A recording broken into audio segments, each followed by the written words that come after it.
Hello and welcome back, or welcome if you're new. If you're new here, my name is Elena and I am the homeschooling mama to 3 kiddos. And here on the channel, we talk about everything from homeschooling to homemaking, dash of faith and fitness, and anything else that we could possibly talk about that's going on in our lives. Today, as you can see from the title, we're going to talk about our groceries and budgets. Like most people at this time, I'm sure we're all taking a good hard look at our budgets and trying to see where we can rein things in or where we can pull out a couple of extra dollars just to make it stretch. Battling between grocery prices and gas prices, it's a lot on a family's budget. And we as a homeschooling family means that I feed my kiddos breakfast, lunch, and dinner most days here at home, unless we have a super treat where we eat out, but there's less and less of that going on.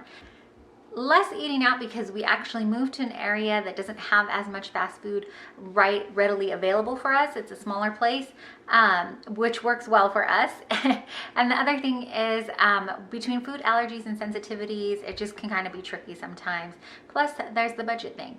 But when we did live in a busier place, eating out was taking up a big chunk of our grocery budget. We didn't have a separate eating out budget and grocery budget. We just had one overall food and household budget, and that included everything from like toiletries and things like that, and all of our food. So all of our groceries as well as fast food or eating out. Eating out was really nice. I'm not gonna lie. It is one of the things we love to do because it's one of the few times my husband and I get to be seated at the same time as my kiddos and eat at the same time as them.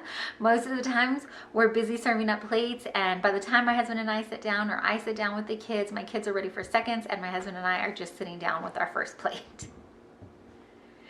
So it can get hectic here at home, but we have been making an effort to eat more at home, and we've been seeing the benefits from that. So let's get into another quick tip about looking at our grocery budget and some areas you may want to look at. One of the things, and I know you've probably heard it over and over again, is meal planning. But there really is benefit to it. Not only does it give you less decision fatigue, I found, but it really helps rein in your grocery budget as well. Knowing that you have the groceries you need to prepare the meals that you've planned ahead is such an ease off your mind. And when you think about the millions of little decisions that we make every day, taking one decision off your plate a day, or 3 decisions if you're having 3 square meals at home, can be a great peace of mind. So I've done meal planning a couple of ways throughout the years. At the very beginning, I was meal planning every other week because that was how our paychecks were. And then I switched over to monthly meal planning, and that has worked really well for us for the past year or so. Actually, yeah, it's probably been about a year. But like I said, I've done it both ways. When I had a smaller space, I had to do it bi-weekly because there just wasn't enough room to store monthly groceries, a monthly amount of groceries to feed my family. So I do have this 2-week meal plan that I created just on Google Docs. When I do monthly meal plan, I will either just print out 2 of these, or honestly, a lot of times what I've done is just written it down on a scratch piece of paper. Sometimes I will write it in my planner. So if you know me, you know that I am a diehard planner person. I love my paper planner. It just works really well for my brain. So sometimes what I'll do is do a monthly meal plan in my planner, and then this side had our grocery list that I was writing down in there. So it can go back to back. Sometimes I just flip-flop. It depends on honestly what kind of mood I'm in. But one key thing that I will tell you to do is once you go ahead and make up your meal plans, save them. I have a couple of meal plans here. I have a couple of meal plans in my recipe binder there as well. And when I get stuck, or I'm trying to think of new ideas, or there are even some weeks where I'm like, I just can't mentally think of a meal plan right now, I will pull one of them out, and if it looks like it coincides well enough where I can still get these groceries readily available to me, I will just copy the meal plan over and make that again. So that is a huge benefit of meal planning as well, and if you're saving them. You can even do it in a Google Docs in your computer and save it there if you're more of a computer planner, that type of thing. Or if you share the meal planning or meal creating, making, baking, the meal duties with another person in your household, then they would have access to it as well. I do most of the cooking here, and so that is the big reason why I have it on paper or pen, because that works really well for me. I do have a whole video on my meal planning process. I will link that for you up in the cards if you'd like to check that out after this one. I kind of just walk you through how I do a monthly meal plan. I may go back and update it a little bit, but for the most part, it's kind of the same process that I go through. And I do believe I say this on the meal planning video, but what you'll want to do before you meal plan is make sure that you run an inventory of what you have. This one is blank. This is just a printable that I found on Pinterest. It is from Scattered Squirrel, I believe. I will try to link it for you down below as well. But I will go through our freezer, both my inside freezer and my pantry, as well as my outside freezer. But honestly, the first two things I do is my inside freezer and my outside freezers, because I'm mostly pulling from there, kind of making sure that things are getting rotated. My pantry stuff is, I'm in there multiple times a day because we eat at home so much. So I kind of already know what I have on hand, and that stuff really is getting rotated first in and first out. All that means is that if I'm going and I'm buying canned beans, I'm taking the ones that I just purchased and putting them towards the back so that my inventory will move up and I can make sure I'm eating the stuff before the expiration date hits. But I don't worry too much about that, like I said, in my pantry, because we do go through that multiple times a day. I'm more concerned with things getting lost in my freezer, from things getting like shoved in there when we're pushing stuff back. Now I will say this though, on the pantry, you do every few months or so, I will get in there and do a deep clean, just take everything out, wipe it down, and then that's kind of when I'll do an overall inventory sheet and see if there's stuff that I need to order that we try to order in bulk. So things like the chocolate chips I just ordered in bulk, that kind of stuff, if I see that I'm running low. But most of the time we've got a pretty good handle on that. But if you don't, if your pantry is really deep or it is something that you're not touching multiple times a day, you may want to keep an inventory on that as well. What I've done in the past is just kept my inventory sheet in my planner as well, but I'm gonna switch it up this time around. I'm gonna, that's why I have these printed out. I just went ahead and did a kind of messy inventory on a blank sheet of paper, and then I'm gonna write it a little neater in here. I'm gonna slide these into a sheet protector so that we can write on it and wipe it off with either a dry erase or wet erase marker.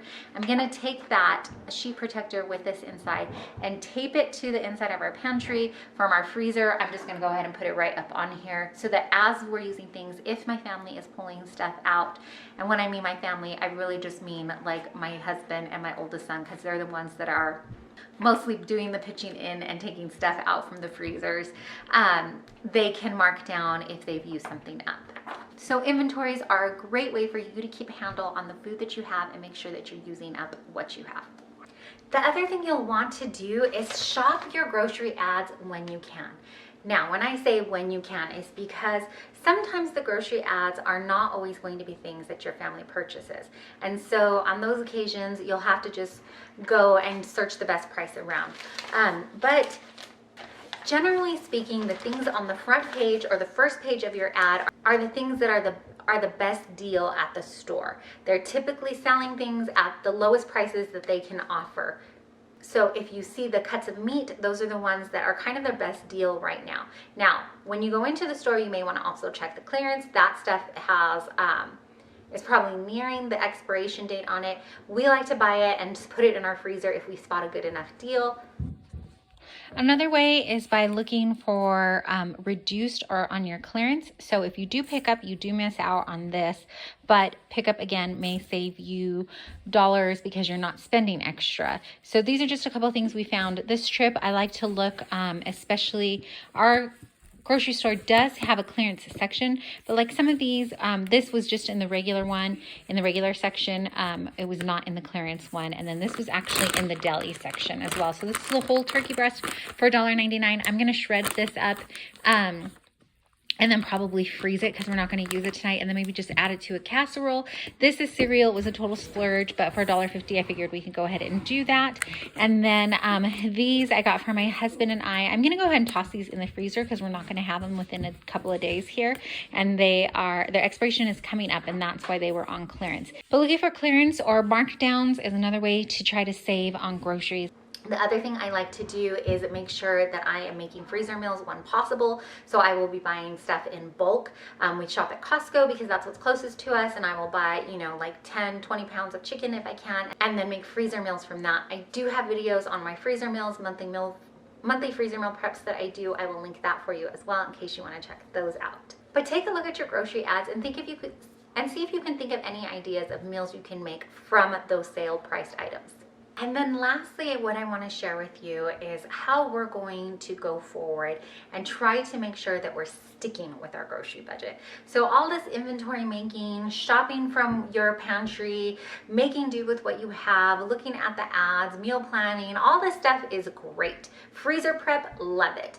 But if I'm going into the store every other week because I forgot 1 or 2 items, or if you're like us, we get to the weekends and we're like, you know, I don't want to cook what we have here. We want to grill. It ends up being a nice weekend. We're just going to go in and grab 1 or 2 things and it turns into 20. We easily bust our budget that way.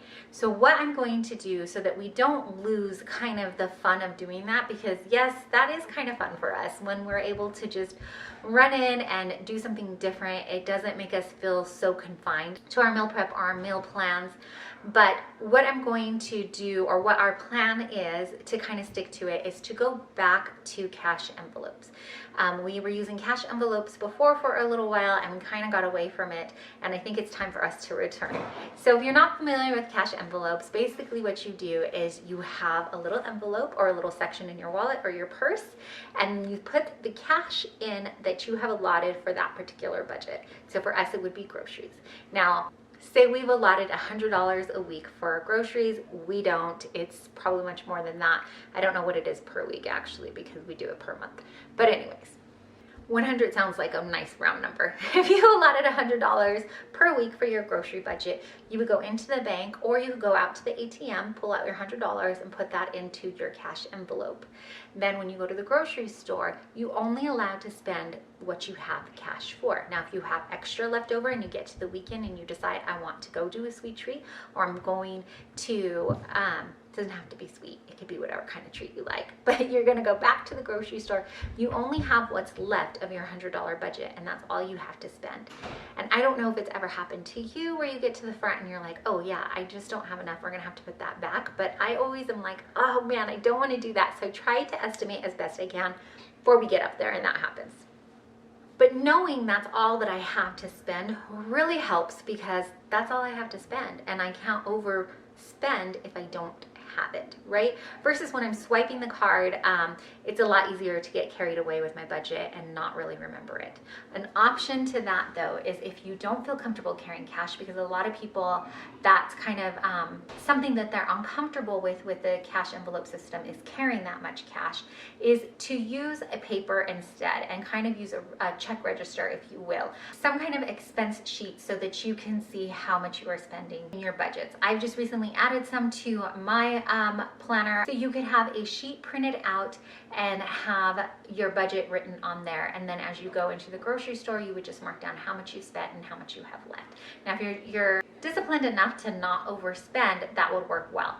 But if you're not, if you feel like swiping that card would still just be too easy and you would easily over budget or go over your budget, you could also purchase a gift card. If you only shop at one grocery store, you could buy just one gift card to that particular grocery store. But if you're like us and you shop at multiple grocery stores, you may just want to get like one of those Visa or MasterCard cash cards where you could you spend it anywhere, and then you can just kind of reload it as you use it. Now, I'm not sure, because we've only done that with our gas budget and a Costco card. So as a little bonus for your gas budget, we typically purchase our gas from Costco, and so they don't accept cash for gas there. And the way that we do that is we will purchase whatever our gas budget is. If it was $40, which again, I know it's not enough, it's just a number that I'm throwing out there. We go into the store and we would buy a Costco gift card for $40, $100, whatever my budget is. And then I would use that at the machine so that I could pump the gas. And then when it's out, it's out. And so we've had that happen where I've used up the very last of our gift card, but that's it. That's all I could spend. I couldn't spend more. So I had to be really diligent and really self-disciplined, I guess, when I was kind of budgeting our gas and doing those kinds of things. But you could do the same for your grocery budget if you really wanted to crack down on it and make sure that you are not spending more than you should. That especially works well if you just don't have the wiggle room in your budget. And we have been there where we just don't have the extra $5 sometimes to spend on the grocery budget. And so we had to be very, very careful about what we're spending. And there's no shame in that. You do what you can with what you have. right? These are just a couple of tips and things that we've done throughout the years that I wanted to share with you, and I wanted to let you know how we are going to kind of reset and retackle our grocery budget because it has gotten away from us a little bit, and I wanted to sit down and look back at what were some of the things that were working for us and weren't working for us. If you wanted a more detailed plan of what we are doing in particular and what has worked for us and not worked for us, let me know in the comments down below, and I'd be more than happy to make another video with a more detailed plan of our plan right now. It does change though. As our seasons of life have changed, our budgets and our budgeting system has changed as well. And that is just kind of what happens with life, right? When we were in a smaller space, I just wasn't able to do monthly meal plans and monthly grocery shopping. I had to do it on a smaller scale, so like that every 2 weeks, or maybe at one point I think I was even doing every week because that's just what we were able to do. But now for us in this season of life, it works better for us to do monthly planning and monthly grocery because that way we're just going into town once, getting it all done, and then we don't have to keep coming in every week, unless of course, like I said, it's the weekend kind of thing and we're looking for a treat. But I just wanted to hop on and give a few grocery tips and tricks, as well as a little bonus gas budget trip. If hopefully some of these things will work for you, comment down below and let me know if you're doing any of these, or if you have any tips for anybody else. Let's get them shared down in the comments down below. I know that a lot of us, most of us, are probably looking for ways, like I said, to stretch our dollars these days and just make it work for us and our families. If you have any questions about any of the tips or tricks that I give, please comment down below and let me know, and I will see if I can clarify it better for you. I know sometimes I'm distracted because, like I said, I am a homeschooling mama and my kiddos are with me, and there's oftentimes in videos where I'm stopping and starting and forgetting where I left off or what all I said. So if you have any questions, let me know down below. Otherwise, let me just say thank you so much for spending your time with me. I really appreciate you taking your time out of your day and hanging out with me and watching these videos that we put out. It really means a ton to me and my family. If you haven't been told today, you are appreciated and you are loved. Thanks so much for watching.